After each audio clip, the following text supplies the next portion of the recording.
comme une dépravation, il y a merci. Bamutakala, comme commun. Il y a bateau, babengani, basali nzambe. L'église des réveils, comme qui sont aussi seuls. Les gens vont dire que non. Quand le prêtre catholique babengaka bango, babinzambi, les autres peut savoir raison par rapport à un scénario sexuel où ils sont par rapport à ma prophétie monnayée, ma faux prophétie. Où ils font des blocs, c'est la même. Ni les études, bassin n'ensemble, n'a pas pratique sexuelle. Ni les autres études, ma chante, n'a pas bisexuel, n'a pas fidèle, n'a pas ou n'a pas d'ex, n'a pas. Voilà, mesdames et messieurs, des questions auxquelles nous allons échanger avec le pasteur Lucien Moussine, qui est aussi chantre par rapport à ce que nous sommes en train de vivre dans notre société congolaise. L'église des rêveurs, certains leaders de l'église des rêveurs, comme on ma vidéo, malgré l'information, dernière information de ça, dernière vidéo de ça, c'est Mike Kalambaïta. C'est un film nigérien, mais qui a monté. Est-ce que c'est sur ça? Par rapport là, aussi, la sœur Zawadi a témoigné. Parce qu'il y a 3 sorties sexuelles dans Mike Kalambaïta. Bonjour, pasteur. Bonjour, journaliste. Voilà.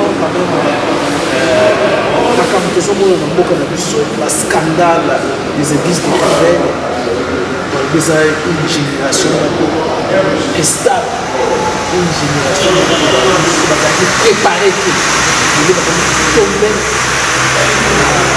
le sexe. Comme ça, bon monde est dans la place publique. Il faut savoir ce que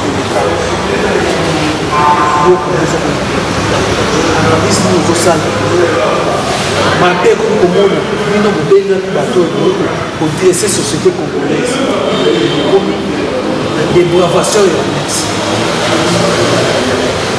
Merci de Konanga Ousmane, merci aussi Nabandeko Nyoso Bazola Kapiso. Merci pour la penser Nangai et que na me quelqu'un pour contribuer moi par la réflexion dans la Makamboy. Et là, les bossons Nanga qui n'a rectifié Zali dire que l'église des réveils et les alliés pour tomber dans l'abus sexuel, l'église des réveils les montées. Azali victime ya makambo nyos tozo vivre suite à impréparation et à génération ya ba pasteur et ya ba prophète tozo mona lelo. Je pense que c'est pas vrai. Donc la première des choses nangaki na préciser na patron so ba la biso que makambo tozo mona lelo ezali l'église des réveils pour bato wana nyos surtout bato ba luti kotala na ba baza ba membre ya l'église des réveils. C'est-à-dire l'église des réveils et Zali, confession religieuse, où ils sont dirigés par Dodo Kamba. Ngapé n'a pas l'église des réveils, l'église des réveils, mais je reconnais dans le cas de Makambo Nyoso. Parce que c'est mon moment na kati ya corps ya Christ. Surtout on va l'église à réveil, c'est-à-dire toujours comme ibenda, toujours mon église bisoté. Mais je veux dire, Makambo ils ont frappé l'église corps du Christ, l'église tout entier. Batonio surtout ban marié sur le bon la polo pe mo ici, ba yebe tes situations mo kozaya bisonioso. Mo to mi benda te. Mutami bendate pour ceux qui ont côté profondément dans la confession religieuse au sous to taper ma kambope zakuna ma kambope zakuna tant sous koneka pe oyo et en plus il faut savoir aussi que libelo pesa na bato sous ma sous na bango et monde na après donc ma kambo ezali pe monde na plita ya bomba ma et monde na plita ba o sikonde ba mona ni lelo bazaki figure o nzamba lingaki tout le monde a pour la leçon et puis pour soigner l'église parce que Yesu a dit aboya kozwa une église sans ride, c'est-à-dire l'église moko emunate, église moko ebebate. Donc c'est pourquoi pour la permettre babiloko ba ndo monde na to ba ndo comprendre que ça la babiloko mo ezakazaka ya bombama to ba ndo monde ngo pour to laver église, pour to conquister église. L'église est à la propre, Yesu azozonga, une église rachenie, renouvelée, une église propre pour akamata yango. Alors, ce qui est encore approfondir dans ma campagne, surtout on a un bisexuel, dire que c'est une génération impréparée et tout et tout. Et oui, vous en avez l'une des raisons. L'impréparation, oui. Net bandéronio, surtout dans la zone, comme on a dit, Tangama.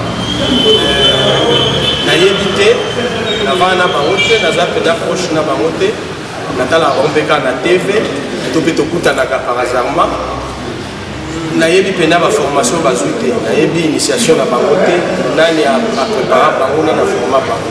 Mais dans la vie ceux qui déjà au comme na service mon public ceux qui déjà bandi pour avoir grande responsabilité ceux qui ont la formateur en tout cas il faut accepter l'adoption d'un père d'un mentor nous sommes les gens qui ont un père spirituel qui a un mentor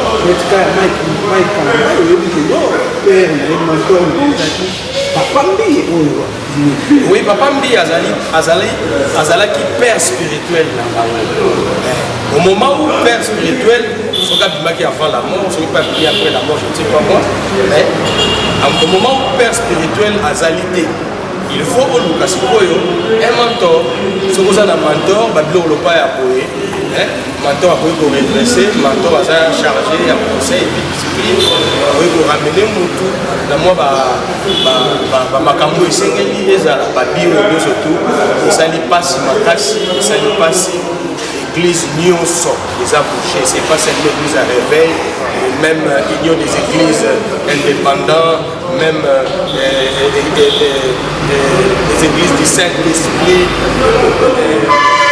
le catholicisme et tout ils sont mieux surtout aux enfants parce que makambo ekozala na na bisote bandeko babaki barevoir un peu bameka ba mentor pour na ba conseil ya kitoko ezala ministère eza facilité ndeko na ngai Ousmane usaila nzambe eza facilité non seulement ka usaila nzambe mais service nyonso public eza facilité tant aux agents na ba audience vous avez déjà pour recevoir bato vous allez confronter na ba réalité belé ce que vous avez à faire vous avez à penser pour les autres que nous sommes là. On dit à savoir aussi le diable se prépare pour l'église et pour répondre à un rendez-vous sacré à retour à Christ. Azobunda de la sorte, la Bible était rugissant, cherchant qu'il va dévorer. Alors, tous les combats, tous les explosés dans les combats presque tous les jours. Il y a Moana, biso na biso, il faut se soutenir, il faut prier pour la banni, tout si tout son bango, tout tika bango ten, ndenge ba chité, ba tika la ka bongo ten, faut tout mettre côté bango très fort, et puis tout ça bango. Mais ma quand sali, vraiment les âmes à la mort. Voilà, alors par rapport à ce qui s'est passé, certains d'entre vous, ce n'est pas la première fois que je suis il y a pasteur Mike Kamba, il y a ce chantre, pour la chantre. Nous avons fait tout ça. Nous avons suivi la réaction, la passation. Il y a les médias, différents médias. Il y a le prophète Denis, c'est une langue surtout par Mousbi, branche, il y a guerre, il y a tiré à bleu rouge entre les pasteurs. Il y a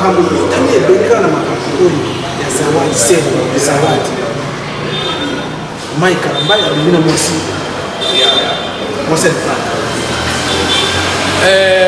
Merci pour la question. D'abord, on a remercié l'évangéliste, si c'est pasteur Denis Messi. On a dans la vidéo, dans la presque émission, on a émis au ça. Na sepeli na ye parce que la réalité na sepeli na ye na remercier Moni église fo ezonga na nzela. Parce que Denis Lesi une émission où on a entendu lobby, il aza arche de Noé, à côté de Sika Oyo, à Bisso Oso to côté to Pengo. Oui, Nandima, ngaso na côté de Sika passé Denis Lesi à côté, Nanganga na Pengo. Oui, parce que Denis Lesi à côté de Yango a mis à perpétuer. Donc c'est quelqu'un à féliciter. Mais et l'homme on a gagné pénalty na Katia ya Mosali ya Nzambe Denis Lesi. Ils ont la biloko sous et c'est ngaki za na médiaté. Ils ont na médiaté, ils ont juste pour protéger par valeur ya musala. Batwana oyo ba pengi lelo. Ba pengi to ba pengi le ko dini na so ba pengi.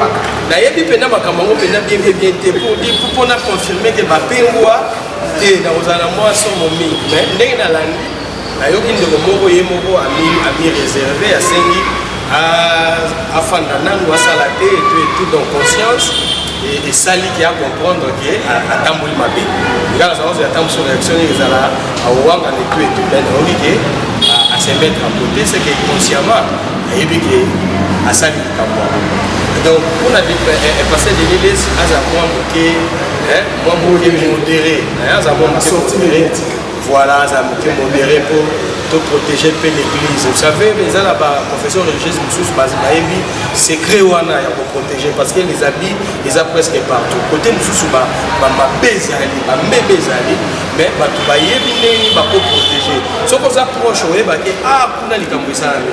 Mais ce qu'on a loin, on tire la boye par auto. Il y a des secrets nous sous l'église et qui dans la TVT, dans la TVT. Quand on a dit que va se faire kataka, des fois va kutanaka, va couper au solo la déface, vous allez peu bien, vous avez mal à minker, les gars ming na TV boy, et ça mal à monter. C'est son frère. Baza est-il pour nous savoir tout ça. Voilà, alors par rapport à l'ennemi déjà tombé dans dépravation de la mer, c'est soit distance présent réellement par rapport à la dernière information de ce c'est comme si l'information de changer, film nigérien, alors la position la sonne au ballon qui s'est église à son mérité quand il y a mal quand on voit la réponse, il y a différents pasteurs, on voit les la réponse est chère. En tout cas, la prophétie, pas trop besoin de les hommes qui soient je suis sous ça c'est pas l'amour, ça c'est pas l'amour. Quand la personne n'a jamais problème, il y a mon minga ça c'est pas l'amour. C'est pas l'amour. Oui. Mais d'abord, il y a un hôtel dans l'église et pas dans la gare, il faut s'attaquer dans la minga, et dans le salon. Bande Konangai, la ligne de la maille, qui sont dans la gare. Il y a un mingi, la souhaite à cahier, à tout ça. Vraiment, à ça, quelque chose, surtout la musique. La travaille très bien. Makambo est connu dans la langue qui peut passer le galop. Américain pour le début au moins dans la langue vidéo mais dans la langue première fois dans le pays. Makambo est connu c'est pour ton bien. Pour ton bien comment? Moi je sais que ça n'a pas été mêlé au yo. Basala. Oui. Et là la basala makambo au frère Mike Kasali. Mais le monde a dit. C'est-à-dire, on peut pas faire un moteur, parce qu'on appelle la posa bati kango. Baye baraki bosa mabe. Baye baraki soki soyez ba kotate. Mais bazana na bolembu moko ya makasi. Faiblesse moko ya makasi. Bosa nga makasi wana ya bati kango. On n'y pas na frère Marie. Et Salami, et puis c'est force de l'eau à décider à partir d'aujourd'hui, comment ça est ici. Pour la société. Papa, les cambois crédibilité, les cambois nzambe, Pierre a wangana yesu na biso bato. Bato bazala ata Pierre a wangana yesu. Mais qui était le pasteur de l'église primitive? C'est Pierre. Yesu alobi clé na opesa moi pas Pierre. Mais Pierre en va. C'est-à-dire que nous ne pouvons jamais abandonner nos frères. Il faut porter par nos mains fortes. Quand on a sa frère Mike à comprendre que les attentes en bas sont décidés. Batumi ba ozonga te papa. Et là batumi ba pe ba kufi ba zongi pete. Bakenda bazinda na masumu. Ao sa ina nzamba zaka na masumu. Akepeti na liwa. Mais ce qui nous a permettre que Mike lelo abimi ate salisoni. Ah papa, comment tazongi saka? Pour la réparer, à rien du temps, ce qu'a réparé dans les arbres. Tu l'as pas bon parce que tu es bien. On va se la ramener, mais tu as besoin de ça fait Mike Kozong et l'on souté. Pour ça, Kozong et Liango, cette fois-ci, vous allez la sous-médiaté. Cette fois-ci, vous allez peut-être voilà, mesdames et messieurs, on continue. Donc, avec le dossier Mike Kalambaye qui, et ça fait parler sur le comportement, surtout la femme mariée à se livrer facilement. Pas mal. Il y a beaucoup de vidéos qui violent. Alors, évitez ce qu'on c'est ça. C'est pas le bon ici. C'est pas le bon ici. C'est Mike Kalambaye. Mais là, on s'en va. Merci Simaté. Et là, nous sommes en passe. Makambo est venu dans le mois de la femme, dans le mois de mars. Alors, je suis là, maman va à CP là, on va passer utiliser la Makambo, Ninga na Makambo Zawadi, un petit peu ça là. Dans le milieu, il y a des musiciens, même des musiciens, il y a Makambo, faiblesse ou ana ezalaka. Mais ça, on a un musicien qui c'est bon. Mais côté on a un problème. Alors, ils ont un peu normal. Il y a une sa maman Zawadi. On a eu 4 enfants. Ils ont déjà maman. Et puis, ils ont femme mariée. Il y a une ça y est. Bon, la on dit être applaudi la chanson au Sali, peut-être avoir du succès dans Nzembo Lingo Bimisa ou dans la circonstance parce que ça va profiter de la circonstance pour y a ma bébé pour abimisa moi succès. Dans senti le aïba, dans senti on dirait les bonhommes peut poser des airs voilà. Ami bimisa dans les camboyo et puis là on a se posé la question comment une femme mariée a ça maman boy to yoki même pas à ta bruité dans niveau ya couple naé dans mal na scène de beauté le mot PC là va la pardonner la justice divorce salami donc voilà donc na bondeli nzambe na ngai asimba motema ya asimba motema na yo bongola motema yaya isumu bavandaka na wana nayebi te ndenge kotombaki na niveau wana me nayebi ke yo kotoye mingi et surtout ke mwasi oyo asali makambo ya boye mwasi ya libala aza na bakokilo aza na basemeki ayebi ke bakolandaka ye parci parla babelle famille ekolanda ye akosalaka bainterview ndenge okosala ti akolekaka na media tout moment ndenge ozolekaleka te olobelaka shit na yo ngai osalaka soki lelo nasengi na moto otindiki frère Mike na problème nzambe alekusa yo moko mpe mina entre frère Mike Kalambaye et Zawadi nani wakoka omoni mboka na biso to abata ba confusion nalobaka mokili eza ya bata ba confusion omoni bible ezoloba mwasi moko akoyi na ekobo bakoya oka bato ebale te ezala motu moko te mwasi moko akoyi na ekobo mais c'est comme si la plupart des gens ont condamné plus Sœur Zawadi que Mike Kalambaye eloko na oloba yango ekobo esalamaka bato ebale eloko namoni yango deja na mwasi atombe na ekobo bato bakondane mobali te bazwi kaka mwasi bamemi liboso ya yesu basimbi mabanga balapide ye po mobali batiki raison ezalaki nini batiki mobali non lelo sikoyo toye komona yango le contraire bato bazokondane plus kaka oyoka te bato bakondane mingi mobali ya solo tomema bango mibale baloba nga na ndenge nga nazalela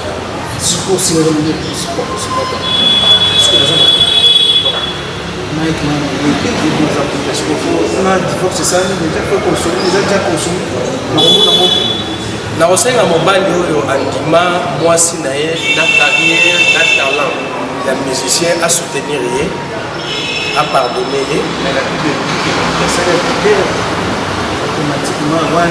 non ezalaka automatiquement te ezali soki olingi kolimbisa olimbisi mais eza raison primordiale ya divorce donc soki odivorce mpona infidélité moto akondane oyo aza te mais soki ondimi na yo kolimbisa moto mpo akondane oyo te alors soki frère alimbisi mwasi na ye c'est pas un problème mais nga nakokonsome produit ya zawadi te natini bato baboyeke kolanda misiki wana te bosomba yango te bokota yango mpe te naza na toute liste ya bamusicien chrétien na bandaka bango madame nanga bana nanga bayebi soki parmi bango nakotisi mpe nazawa nayebisi bango te balanda bango te mais nayebisi bango te mais nayebisi bango ke nga naolande Mike Kalambai, la musique ça date de longtemps dans la Ndaote. Dans la Ndaote, on a baboué dans la musique. Moi, je suis dans la musique, dans la musique. On a bateau baillé,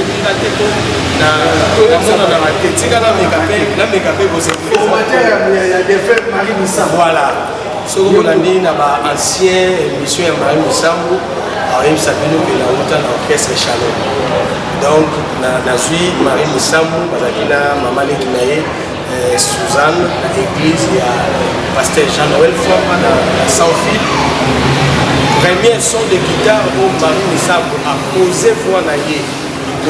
C'était dans mon orchestre. Na lisanga ya bamusicien nanga komunga munga na beta guitare te guitariste nanga baobeta Maria Bandeyemba tobandi ko apprendre Marie ma première chanson Maria Yemba eza ba composition na biso ya ngai na ndeko mosusu ya kati ya mouvement puis esala Marie Missambo donc ba histoire ya musique ndenge makambo koti ndenge tozokoma lelo boye moi je sais ngana na des albums sur le marché so na bila pesa ba histoire na haut c'est regrettable. La bêta à Barcelone, ça date déjà de la quinzaine d'années. Ils ont un album sur Yemba, Marie Missambo, nous en avons voir Marie Zana 4. Donc, nous allons aussi solliciter les bateaux qui peuvent se laisser faire. Qui sont aussi pour ça la succès. Oui, moi j'étais consulté. Ngaï, dernière personne à Yana. Le musicien chrétien aussi, dans le monde, le musicien de l'Union, donc on fait ça dans la réserve, et tel, sur la continue, on a Nandi Makambuana parce que Nazala consulté.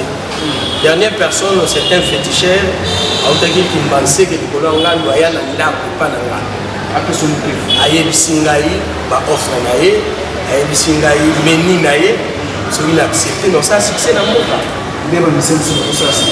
Nazo confirmé, mais Nandi Marake Baboui Gozala, ou Bazan a chaîné parce que Ngaï n'a échappé. Voilà, alors Mike Kalamba, Basson naïe, nous allons monter dans la naïe. Donc, c'est la question non, vraiment, par rapport à comportement. Pour la babouille, nous faisons autour de la musique.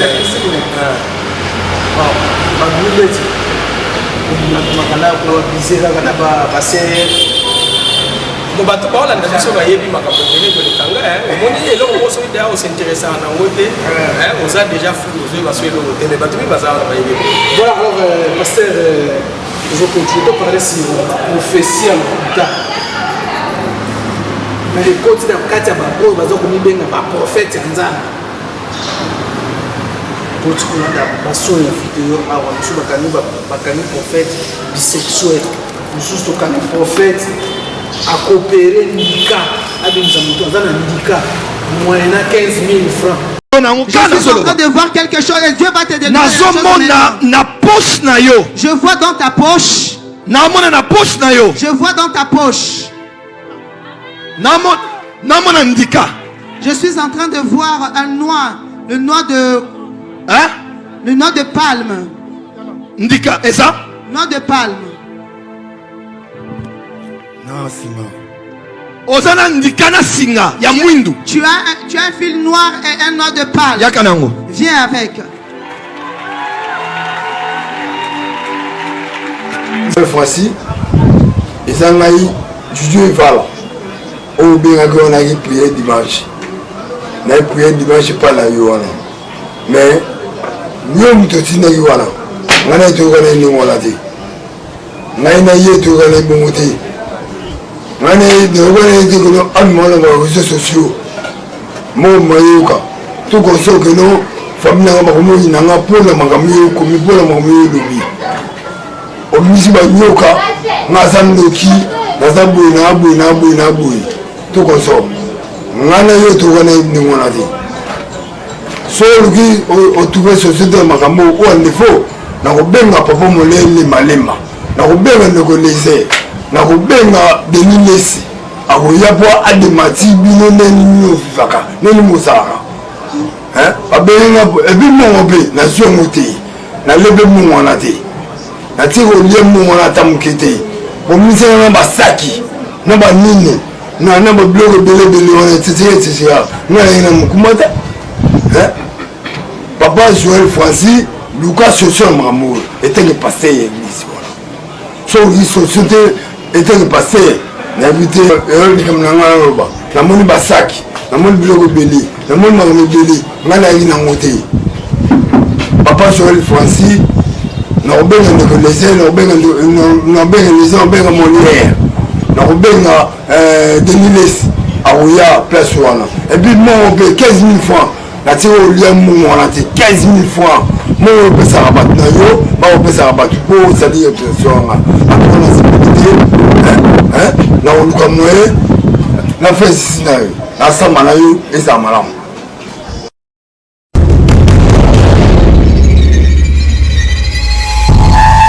Le 18. Le 18 Au bottom le 18. Tu es né le 18. 1979. 1979. Et ça yo? C'est toi. Applaudissez très fort pour le Seigneur Jésus. Est-ce que le Seigneur te localise ce matin?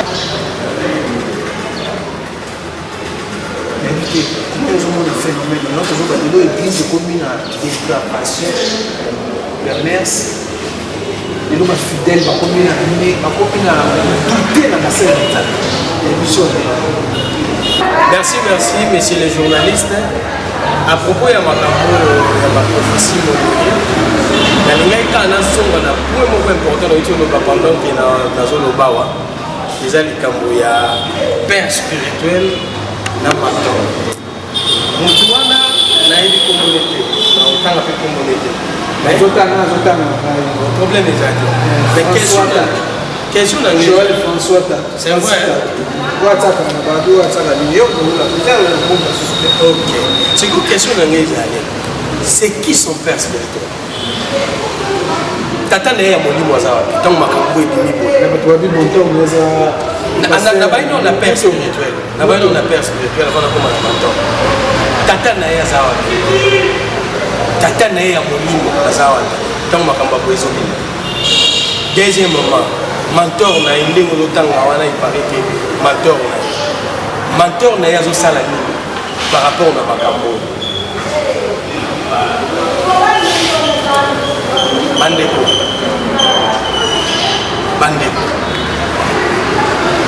et l'homme pour interpréter malamu te ça n'a plus bakomi elobi nzambe akolimbisa nyonso akolimbisa masumu nyonso kosala contre père akolimbisa masumu nyonso kosala contre son fils Jésus.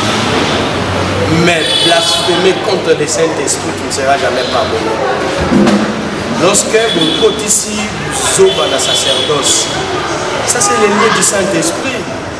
Exercice à mon lieu au centre est commis aventure. Parole de connaissance est commis fabriquée. Prophétie fabriquée. Oh, tout le monde a le nom manqué. Ça c'est blasphémer avec le Saint-Esprit. Bandeko. Bino ba père spirituel, bino ba bozo ko adopter ka bana. Bozo kuma ba mentor ya batu. Ezo sa bino sonité na makamba boye. Ça c'est blasphémer. Blasphémer contre le Saint-Esprit. Yala, derrière mususu bosalaka, mais ya boyete. Ya boyete, bozo s'attaquer directement na mon mosala.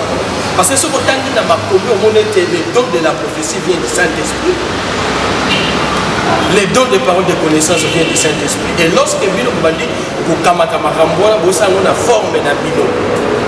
Vous comme ça, il y a cop et amour. Vous avez un problème avec le Saint-Esprit. Nous nous sommes pas ça quand on a été. Nous avons un problème dans au Nimbisama. Kolo yesu alobi zano na problème na nga olimbi sama mais molio mosanto a blague te alinga baje botika makambo yo makio phénomène makio na omoni makambo nyuso tout bible c'est lobela ngo déjà mais na bato yo bazo prophétiser sans pour autant va assister na conseil céleste ezali na nzela ya lusambo kolo alobaka na église tilelo kolo alakisaka makambo kolo ayebisaka makambo tomoni yesu ye moko azomba makambo ya la femme samaritaine ali mobali kuta oza na ye aza mobali na yo te ozaki deya na ba 5e donc oza deya na ba 5e mari eza barévélation oyo ezoyuta na baprophétie mais oyo tokomoblika lelo nana oyebi biso makambo moi jete consulté parce que motoyei koconsulte ngai ayebi ke naza chantre ayebisi ngai na domaine ya musique eloko ezali ayebi mpe ke na pasteur ayebisi ngai nanekeko moko muna ye maa bikamwa okopose une église nyonso kolobe kosimba okobenga mbongo ekoya ozokomprendre kosumana soki na ndima biloko wana mende ndenge tokuta eloko olenga na kabilo jipe parce que moto yango osola na ngai yebisi ngai alobi nayokela komawa okotinda bana na poto nyonso kolinga kozala nango kozala nango mais ndenge tovai eloko cher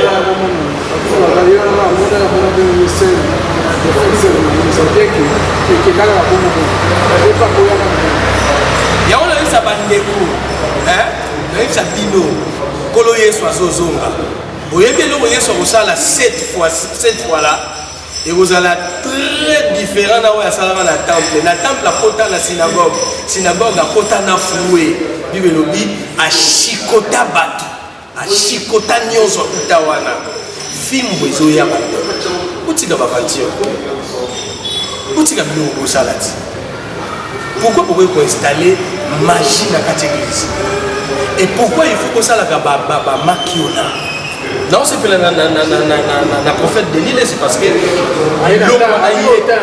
oui so les engam non le bango dans mangazate ko ba yebi ke na leka banzela on ate mais le ko la yi azo lo bango monte ke ba bazo recevoir parce qu'il y a yebi makambo wana aleka wana oh mazo alo ayi ça biso déjà que akota ka ba bisika mususu biso so to koti to pengo c'est kaleka ki wana akota wana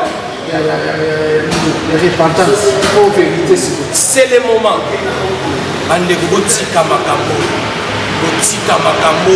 na bondeli bino na bolingo ya nzambe botika makambo nasengi merci mingi na équipe mobimba oyo bayaki kokutana nanga mpona meka mpe koloba eloko oyo ezotungisa église ya Congo ezotungisa bakongole na bafidèle dimanche bakilte na biso lelo dimanche alobi bato assistance ezalaki moins parce que bato baza très affaibli baza très décis dans makambo église ezosala. Voilà, mesdames et messieurs. Merci, merci. Vous avez tellement donné à mon attention. Prochainement, dans le moment, bye bye. Monsieur Esquilia, merci.